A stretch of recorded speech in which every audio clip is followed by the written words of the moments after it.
Hello दोस्तों, आज की कहानी है मुंशी प्रेमचंद जी की, जिसका शीर्षक है अपनी करनी।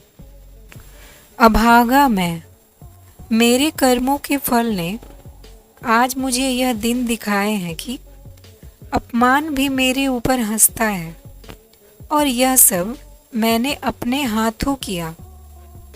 शैतान के सिर इल्जाम क्यों दूं, किस्मत को खरी खोटी क्यों सुनाऊं, होनी का क्यों रोऊं। जो कुछ किया मैंने जानते और बूझते हुए किया। अभी 1 साल गुजरा जब मैं भाग्यशाली था, प्रतिष्ठित था और समृद्धि मेरे चेरी थी। दुनिया की नेमतें मेरे सामने हाथ बांधे खड़ी थी, लेकिन आज बदनामी और कंगाली और शर्मिंदगी मेरी दुर्दशा पर आंसू बहाती है। मैं ऊंचे खानदान का बहुत पढ़ा लिखा आदमी था। फारसी का मुल्ला, संस्कृत का पंडित, अंग्रेजी का ग्रेजुएट। अपने मुंह मियाँ मिट्ठू क्यों बनूं? लेकिन रूप मुझे मिला था इतना कि दूसरे मुझसे ईर्ष्या कर सकते थे। गरज एक इंसान को खुशी के साथ जिंदगी बसर करने के लिए जितनी अच्छी चीज़ों की ज़रूरत हो सकती है, वह सब मुझे हासिल थी। सेहत का यह हाल कि मुझे कभी सिर दर्द की भी शिकायत नहीं हुई। फिटन की सैर, दरिया की दिल फरेबियाँ, पहाड़ के सुंदर दृश्य, उन खुशियों का जिक्र ही तकलीफ दे है। क्या मज़े की ज़िंदगी थी। यहाँ तक तो अपने दर्द दिल सुना सकता हूँ, लेकिन इसके आगे फिर होठों पर खामोशी की मुहर लगी हुई है। एक सती साध्वी प्रतिपाना स्त्री और 2 गुलाब के फूल से बच्चे इंसान के लिए जिन खुशियों, आरजुओं, हौसलों और दिल फरेबियों का खजाना हो सकते हैं, वह सब मुझे प्राप्त था। मैं इस योग्य नहीं कि उस पवित्र स्त्री का नाम जुबान पर लाऊं। मैं इस योग्य नहीं कि अपने को उन लड़कों का बाप कह सकूं, मगर नसीब का कुछ ऐसा खेल था कि मैंने उन नेमतों की कद्र न की। जिस औरत ने मेरे हुक्म और अपनी इच्छा में कभी कोई भेद नहीं किया, जो मेरी सारी बुराइयों के बावजूद कभी शिकायत का एक हर्फ जबान पर नहीं लाई, जिसका गुस्सा कभी आंखों से आगे नहीं बढ़ने पाया। गुस्सा क्या था? कुआर की बरखा थी। 2 बार हल्की हल्की बूंदें पड़ी और फिर आसमान साफ हो गया। अपनी दीवानगी के नशे में मैंने उस देवी की कद्र न की। मैंने उसे जलाया, रुलाया, तड़पाया। मैंने उसके साथ दगा की। जब मैं 2-2 बजे रात को घर लौटता तो मुझे कैसे कैसे बहाने सूझते थे। नित नए हीले गढ़ता था। शायद विद्यार्थी जीवन में जब बैंड के मज़े से मदरसे जाने की इजाज़त न देते थे, उस वक्त भी बुद्धि इतनी प्रखर न थी। और क्या उस क्षमा की देवी को मेरी बातों पर यकीन आता था? वह भोली थी, मगर ऐसी नादान न थी। मेरी खुमार भरी आंखें और मेरे उथले भाव और मेरे झूठे प्रेम प्रदर्शन का रहस्य क्या उससे छिपा रह सकता था? लेकिन उसकी रग रग में शराफत भरी हुई थी। कोई कमीना ख्याल उसकी ज़बान पर नहीं आ सकता था। वह उन बातों का जिक्र करके या अपने संदेहों को खुलेआम दिखाकर हमारे पवित्र संबंध में खिंचाव या बदतमीजी पैदा करना बहुत अनुचित समझती थी। मुझे उसके विचार उसके माथे पर लिखे मालूम होते थे। उन बदमज़गियों के मुकाबले में उसे जलना और रोना ज़्यादा पसंद था। शायद वह समझती थी कि मेरा नशा खुद ब खुद उतर जाएगा। काश इस शराफत के बदले उसके स्वभाव में कुछ ओछापन और अनुदारता भी होती। काश वह अपने अधिकारों को अपने हाथ में रखना जानती। काश वह इतनी सीधी न होती, काश अब अपने मन के भाव को छिपाने में इतनी कुशल न होती, काश वह इतनी मक्कार न होती। लेकिन मेरी मक्कारी और उसकी मक्कारी में कितना अंतर था। मेरी मक्कारी हरामकारी थी, उसकी मक्कारी आत्मबलिदानी। एक रोज मैं अपने काम से फुर्सत पाकर शाम के वक्त मनोरंजन के लिए आनंद वाटिका में पहुंचा। संगमरमर के हौज पर बैठकर मछलियों का तमाशा देखने लगा। एकाएक निगाह ऊपर उठी तो मैंने एक औरत को बेले की झाड़ियों में फूल चुनते देखा। उसके कपड़े मैले थे और जवानी की ताजगी और गर्व को छोड़कर उसके चेहरे में कोई ऐसी खास बात न थी। उसने मेरी तरफ आंखें उठाई और फिर फूल चुनने में लग गई, जैसे उसने कुछ देखा ही नहीं। उसके इस अंदाज ने, चाहे वह उसकी सरलता ही क्यों न रही हो, मेरी वासना को और भी उद्दीप्त कर दिया। मेरे लिए यह एक नई बात थी कि कोई औरत इस तरह देखे कि जैसे उसने नहीं देखा। मैं उठा और धीरे धीरे कभी जमीन और कभी आसमान की तरफ ताकते हुए बेले की झाड़ियों के पास जाकर खुद भी फूल चुनने लगा। इस ठिठाई का नतीजा यह हुआ कि वह मालिन की लड़की वहां से तेजी के साथ बाग के दूसरे हिस्से में चली गई। उस दिन से मालूम नहीं वह कौन सा आकर्षण था जो मुझे रोज शाम के वक्त आनंद वाटिका की तरफ खींच ले आता। उसे मोहब्बत हरगिज नहीं कह सकते। अगर मुझे उस वक्त भगवान न करे उस लड़की के बारे में कोई शोक समाचार मिलता तो शायद मेरी आंखों से आंसू भी न निकले। जोगिया धारण करने की तो चर्चा ही व्यर्थ है।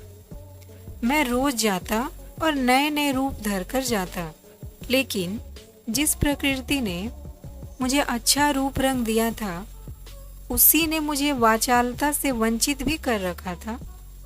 मैं रोज जाता और रोज लौट जाता। प्रेम की मंजिल में एक कदम भी आगे न बढ़ पाता था। हाँ, इतना अलबत्ता हो गया था कि उसे वह पहली सी झिझक न रही। आखिर इस शांतिपूर्ण नीति को सफल बनाने न होते देख मैंने एक नई युक्ति सोची। एक रोज मैं अपने साथ अपने शैतान बुलडॉग टॉमी को भी लेता गया। जब शाम हो गई और वह मेरे धैर्य का नाश करने वाली फूलों से आंचल भरकर अपने घर की ओर चली तो मैंने अपने बुलडॉग को धीरे से इशारा कर दिया। बुलडॉग उसकी तरफ बाज की तरह झपटा। फूलमती ने एक चीख मारी, 2-4 कदम दौड़ी और जमीन पर गिर पड़ी। अब मैं छड़ी हिलाता बुलडॉग की तरफ गुस्से भरी आंखों से देखता हुआ और हाय हाय चिल्लाता हुआ दौड़ा और उसे जोर से 2-3 डंडे लगाए। फिर मैंने बिखरे हुए फूलों को समेटा, सहमी हुई औरत का हाथ पकड़कर बिठा दिया और बहुत लज्जित और दुखी भाव से बोला, यह कितना बड़ा बदमाश है, अब इसे अपने साथ कभी नहीं लाऊंगा। तुम्हें इसने काट तो नहीं लिया? फूलमती ने चादर से सिर को ढकते हुए कहा, तुम ना आ जाते तो वह मुझे नोच डालता। मेरे तो जैसे मन भर में पैर हो गए थे। मेरा कलेजा तो अभी तक धड़क रहा है। यह तीर लक्ष्य पर बैठा। खामोशी की मुहर टूट गई। बातचीत का सिलसिला कायम हुआ। बांध में एक दरार हो जाने की देर थी। फिर तो मन की उमंगों ने खुद ब खुद काम करना शुरू किया। मैंने जैसे जैसे जाल फैलाए, जैसे जैसे स्वांग रचे, वह रंगीन तबीयत के लोग खूब जानते हैं। और यह सब क्यों? मोहब्बत से नहीं, सिर्फ जरा देर दिल को खुश करने के लिए, सिर्फ उसके भरे पूरे शरीर और भोलेपन पर रिझ कर। यो मैं बहुत नीच प्रकृति का आदमी नहीं हूँ। रूप रंग में फूलमती का इंदु से मुकाबला न था। वह सुंदरता के सांचे में ढली हुई थी। कवियों ने सौंदर्य की जो कसौटियाँ बनाई है वह सब यहाँ दिखाई देती थी, लेकिन पता नहीं क्यों मैंने फूलमती की धंसी हुई आंखों और फूले हुए गालों और मोटे मोटे होठों की तरफ अपने दिल का ज़्यादा खिंचाव देखा। आना जाना बढ़ा और महीना भर भी गुजरने न पाया कि मैं उसकी मोहब्बत के जाल में पूरी तरह फंस गया। मुझे अब घर की सादा जिंदगी में कोई आनंद न आता था, लेकिन दिल ज्यों-ज्यों घर से उचटता जाता था त्यों-त्यों मैं पत्नी के प्रति प्रेम का प्रदर्शन और भी अधिक करता था। मैं उसकी फरमाइशों का इंतज़ार करता रहता और कभी उसका दिल दुखाने वाली कोई बात मेरी जुबान पर नहीं आती।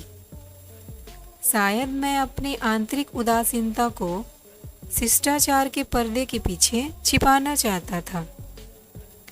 धीरे धीरे दिल की यह कैफियत भी बदल गई और बीवी की तरफ से उदासीनता दिखाई देने लगी। घर में कपड़े नहीं हैं, लेकिन मुझसे इतना न होता कि पूछ लूं। सच यह है कि मुझे अब उसकी खातिरदारी करते हुए एक डर सा मालूम होता था कि कहीं उसकी खामोशी की दीवार टूट न जाए और उसके मन के भाव जुबान पर न आ जाए। यहाँ तक कि मैंने गृहस्थी की ज़रूरतों की तरफ से आंखें बंद कर ली। अब मेरा दिल और जान और रुपया पैसा सब फूलमती के लिए था। मैं खुद कभी सुनार की दुकान पर न गया था, लेकिन आजकल कोई मुझे रात गए एक मशहूर सुनार के मकान पर बैठा हुआ देख सकता था। बजाज की दुकान में भी मुझे रुचि हो गई।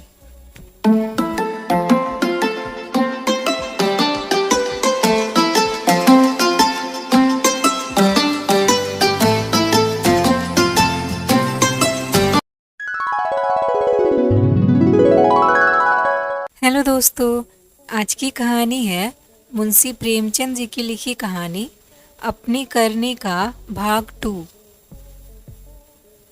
एक रोज शाम के वक्त रोज की तरह मैं आनंद वाटिका में सैर कर रहा था और फूलमती 16 श्रृंगार किए मेरी सुनहली रूपहली भेंटों से लदी हुई एक रेशमी साड़ी पहने बाग की क्यारियों में फूल तोड़ रही थी, बल्कि यूँ कहो कि अपनी चुटकियों में मेरे दिल को मसल रही थी।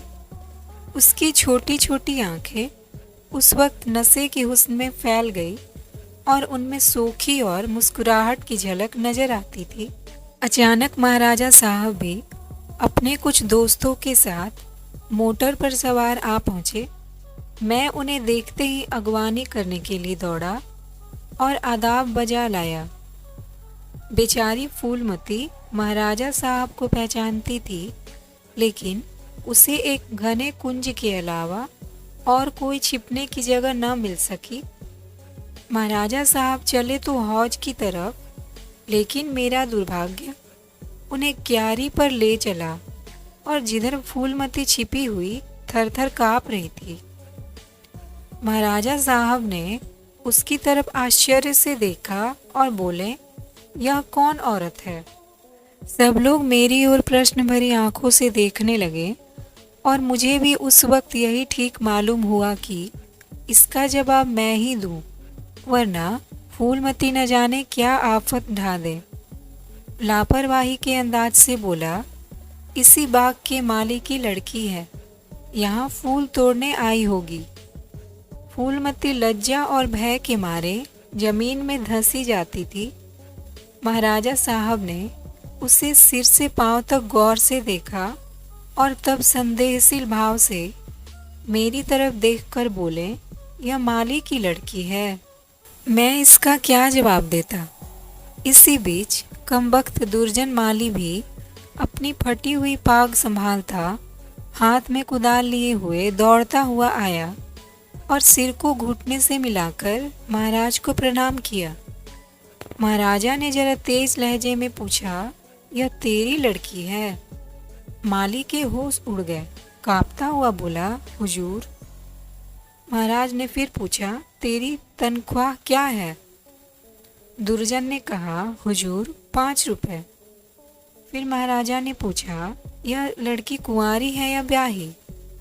दुर्जन ने कहा, हुजूर अभी कुंवारी है। महाराज ने गुस्से में कहा, या तो तू चोरी करता है या डांका मारता है, वरना यह कभी नहीं हो सकता कि तेरी लड़की अमीरजादी बनकर रह सके। मुझे इसी वक्त इसका जवाब देना होगा, वरना मैं तुझे पुलिस के सुपुर्द कर दूंगा। ऐसे चाल चलन के आदमी को मैं अपने यहाँ नहीं रख सकता। माली की तो घिघी बन गई और मेरी तो यह हालत थी कि काटो तो बदन में लहू नहीं। दुनिया अंधेरी मालूम होती थी। मैं तो समझ गया कि आज मेरी सामत सिर पर सवार है, वह मुझे जड़ से उखाड़ कर दम लेगी। महाराजा साहब ने माली को जोर से डांट कर पूछा, तू खामोश क्यों है, बोलता क्यों नहीं? दुर्जन फूट फूट कर रोने लगा। जब जरा आवाज सुधरी तो बोला, हुजूर बाप दादे से सरकार का नमक खाता हूँ, अब मेरे बुढ़ापे पर दया कीजिए। यह सब मेरे फूटे नसीबों का फेर है। धर्मावतार, इस छोकरी ने मेरी नाक ही कटा दी, कुल का नाम मिटा दिया। अब मैं कहीं मुंह दिखाने लायक नहीं हूँ। इसको सब तरह से समझा बुझाकर हार गए हुजूर, लेकिन मेरी बात सुनती ही नहीं तो क्या करूँ? हुजूर माई बाप हैं, आपसे क्या पर्दा करूँ? उसे अब अमीरों के साथ रहना अच्छा लगता है, और आजकल के रईसों और अमीरों को क्या कहूँ, दीन बंधु सब जानते हैं।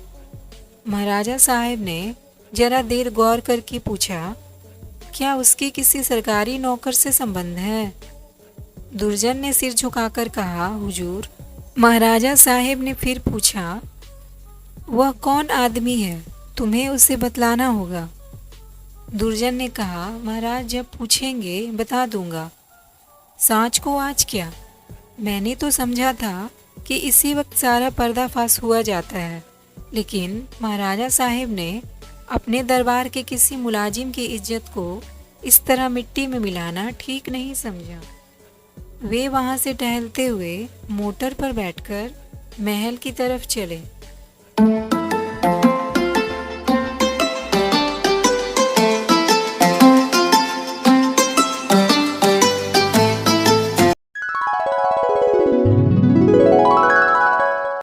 हेलो दोस्तों, आइए सुनते हैं मुंशी प्रेमचंद की लिखी कहानी अपनी करनी का भाग 3। इस मनहूस वाक्य के एक हफ्ते बाद एक रोज मैं दरबार से लौटा तो मुझे अपने घर में से एक बूढ़ी औरत बाहर निकलती हुई दिखाई दी। उसे देखकर मैं ठिठका। उसके चेहरे पर बनावटी भोलापन था, जो कुटनियों के चेहरे की खास बात है। मैंने उसे डांट कर पूछा, तू कौन है, यहाँ क्यों आई है? बुढ़िया ने दोनों हाथ उठाकर मेरी बलाएं ली और बोली, बेटा नाराज न हो, गरीब भिखारी हूँ, मालकिन का सुहाग भरपूर रहे। उसे जैसा सुनती थी वैसा ही पाया। यह कहकर उसने जल्दी से कदम उठाए और बाहर चली गई। मेरे गुस्से का पारा चढ़ा। मैंने घर जाकर पूछा, यह कौन औरत थी? मेरी बीवी ने सिर झुकाए धीरे से जवाब दिया, क्या जानूं, कोई भिखारन थी। मैंने कहा, भिखारिनों की सूरत ऐसी नहीं हुआ करती, यह तो मुझे कुटनी सी नजर आती है। साफ साफ बताओ, उसके यहाँ आने का क्या मतलब था? लेकिन बजाय कि इन संदेह भरी बातों को सुनकर मेरी बीवी गर्व से सिर उठाए और मेरी तरफ उपेक्षा भरी आंखों से देखकर अपने साफ दिली का सबूत दे, उसने सिर झुकाए हुए जवाब दिया, मैं उसके पेट में थोड़े ही बैठी थी, भीख मांगने आई थी, भीख दे दी। किसी के दिल का हाल कोई क्या जाने। उसके लहजे और अंदाज से पता चलता था कि वह जितना जुबान से कहती है उससे ज़्यादा उसके दिल में है। झूठा आरोप लगाने की कला में वह अभी बिल्कुल कच्ची थी, वरना तिरियां चरित्र की था कैसे मिलती है। मैं देख रहा था कि कि उसके हाथ पांव थरथरा रहे हैं। मैंने झपटकर उसका हाथ पकड़ा और उसके सिर को ऊपर उठाकर बड़े गंभीर क्रोध से बोला, इंदु, तुम जानती हो कि मुझे तुम्हारा कितना एतबार है, लेकिन अगर तुमने इसी वक्त सारी घटना सच सच न बता दी तो मैं नहीं कह सकता कि इसका नतीजा क्या होगा। तुम्हारा ढंग बतलाता है कि कुछ न कुछ दाल में काला जरूर है। यह खूब समझ रखो कि मैं अपनी इज्जत को तुम्हारी और अपनी जानों से ज़्यादा अजीज समझता हूँ। मेरे लिए यह डूब मरने की जगह है कि मैं अपनी बीवी से इस तरह की बातें करूं, उसकी ओर मेरे दिल में संदेह पैदा हो। मुझे अब ज़्यादा सब्र की गुंजाइश नहीं है, बोलो क्या बात है। इंदुमती मेरे पैरों पर गिर पड़ी और रोकर बोली, मेरा कसूर माफ़ कर दो। मैंने गरज कर कहा, वह कौन सा कसूर है। इंदुमती ने संभल कर जवाब दिया, तुम अपने दिल में इस वक्त जो ख्याल कर रहे हो उसे एक पल के लिए भी वहाँ न रहने दो, वरना समझ लो कि आज ही इस जिंदगी का खात्मा है।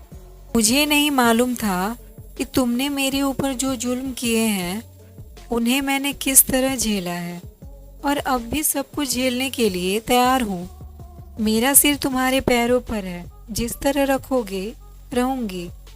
लेकिन आज मुझे मालूम हुआ कि तुम जैसे खुद हो वैसा ही दूसरों को समझते हो।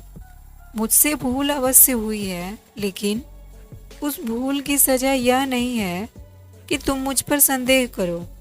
मैंने उस औरत की बातों में आकर अपने सारे घर का चिट्ठा बयान कर दिया। मैं समझती थी कि मुझे ऐसा नहीं करना चाहिए, लेकिन कुछ तो उस औरत की हमदर्दी और कुछ मेरे अंदर सुलगती हुई आग ने मुझसे यह भूल करवाई, और इसके लिए तुम जो सजा दो वह मेरे सिर आंखों पर। मेरा गुस्सा जरा धीमा हुआ। बोला, तुमने उससे क्या कहा।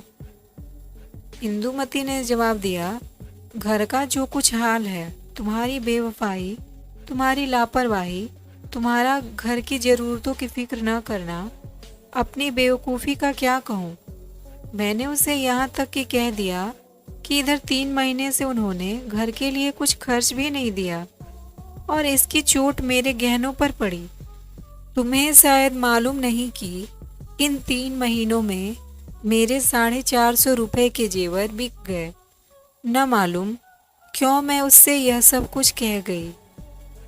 जब इंसान का दिल जलता है तो जुबान तक उसी आँच में आ ही जाती है, मगर मुझसे जो कुछ खता हुई उससे कई गुनी सख्त सजा तुमने मुझे दी है।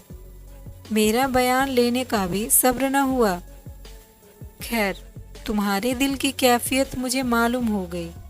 तुम्हारा दिल मेरी तरफ से साफ नहीं है। तुम्हें मुझ पर विश्वास नहीं रहा, वरना एक भिखारिन औरत के घर से निकलने पर तुम्हें ऐसे सुबह क्यों होते। मैं सिर पर हाथ रखकर बैठ गया। मालूम हो गया कि तबाही का समय अब पूरा हुआ जाता है।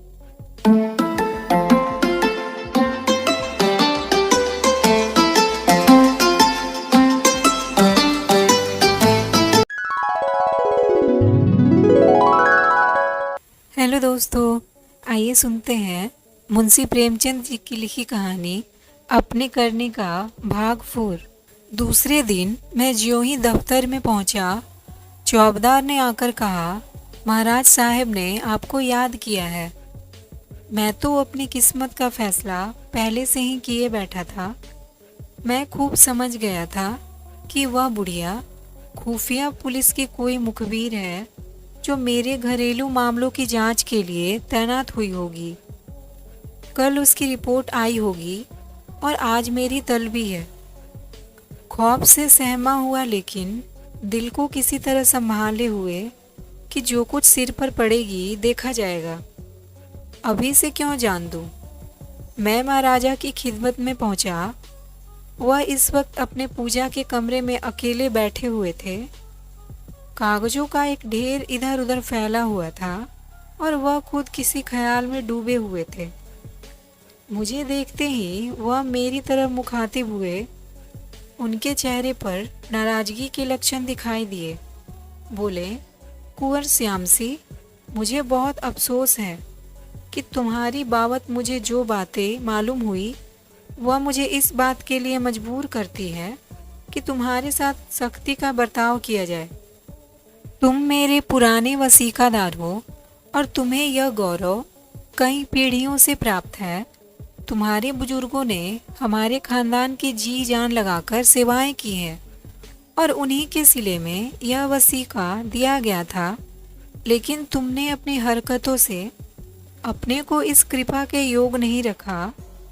तुम्हें इसलिए वसीका मिलता था कि तुम अपने खानदान की परवरिश करो, अपने लड़कों को इस योग्य बनाओ कि वह राज्य की कुछ खिदमत कर सके, उन्हें शारीरिक और नैतिक शिक्षा दो ताकि तुम्हारी जात से रियासत की भलाई हो, न कि इसलिए कि तुम इस रुपए को बेहुदा ऐशपस्ती और हरामकारी में खर्च करो।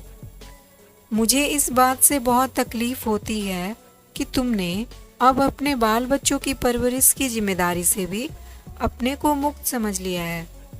अगर तुम्हारा यही ढंग रहा तो यकीनन वसीकादारों का एक पुराना खानदान मिट जाएगा। इसलिए आज से हमने तुम्हारा नाम वसीकादारों की फेहरिस्त से खारिज कर दिया और तुम्हारी जगह तुम्हारी बीवी का नाम दर्ज किया गया।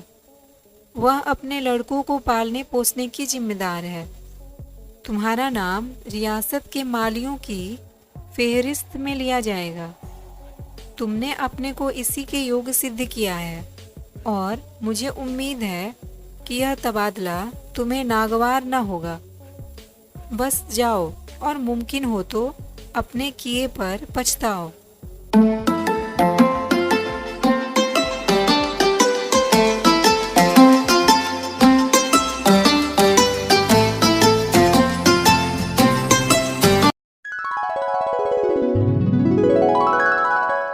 हेलो दोस्तों, आइए सुनते हैं मुंशी प्रेमचंद जी की कहानी अपनी करनी का भाग 5। मुझे कुछ कहने का साहस न हुआ। मैंने बहुत धैर्यपूर्वक अपने किस्मत का यह फैसला सुना और घर की तरफ चला, लेकिन 2 ही 4 कदम चला था कि अचानक ख्याल आया, किसके घर जा रहे हो? तुम्हारा घर अब कहाँ है? मैं उल्टे कदम लौटा। जिस घर का मैं राजा था वहाँ दूसरों का आश्रित बनकर मुझसे नहीं रहा जाएगा, और रहा भी जाए तो मुझे नहीं रहना है। मेरा आचरण निश्चय ही अनुचित था, लेकिन मेरी नैतिक संवेदना अभी इतनी थोथी न हुई थी। मैंने पक्का इरादा कर लिया कि इसी वक्त इस शहर से भाग जाना मुनासिब है, वरना बात फैलते ही हम दर्दों और बुरा चेतना वालों का एक जमघट हालचाल पूछने के लिए आ जाएगा। दूसरों की सूखी हमदर्दियाँ सुननी पड़ेगी। जिनके पर्दे में खुशी झलकती होगी। एक बार, सिर्फ एक बार मुझे फूलमती का ख्याल आया। उसके कारण यह सब दुर्गत हो रही है। उससे तो मिल ही लूं, मगर दिल ने रोका। क्या एक वैभवशाली आदमी की जो इज्जत होती थी वह अब मुझे हासिल हो सकती है? हरगिज नहीं। रूप की मंडी में वफा और मोहब्बत के मुकाबले में रुपया पैसा ज़्यादा कीमती चीज़ है। मुमकिन है इस वक्त मुझ पर तरस खाकर या क्षणिक आवेश में आकर फूलमती मेरे साथ चलने पर आमदा हो जाए, लेकिन उसे लेकर कहाँ जाऊंगा? पाँव में बेड़ियां डालकर चलना तो और भी मुश्किल है। इस तरह सोच विचार कर मैंने बम्बई की राह ली और अब 2 साल से एक मिल में नौकर हूँ। तनख्वाह सिर्फ इतनी है कि ज्यों त्यों जिंदगी का सिलसिला चलता रहे, लेकिन ईश्वर को धन्यवाद देता हूँ और इसी को यथेष्ट समझता हूँ। मैं एक बार गुप्त रूप से अपने घर गया था। फूलमती ने एक दूसरे रईस से रूप का सौदा कर लिया है, लेकिन मेरी पत्नी ने अपने प्रबंध कौशल से घर की हालत खूब संभाल ली है।